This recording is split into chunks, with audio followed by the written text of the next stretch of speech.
Before I begin, I'd like to address a very important thing. Yesterday, a session was purportedly held by 12 senators, 12 po, in which committee assignments were declared vacant and chairmanship of this committee on the Blue Ribbon was allegedly replaced.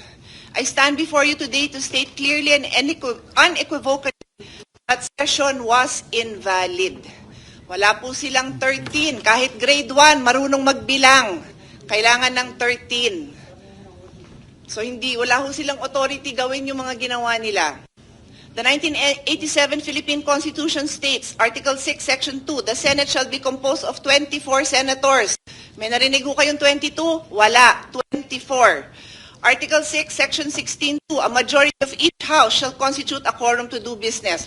Rule 2, Section 2 of the Senate rule states, the officers of the Senate shall be elected by the majority vote of all its members. Majority vote is 13. When 12 senators convene and purportedly held session, how can that be valid?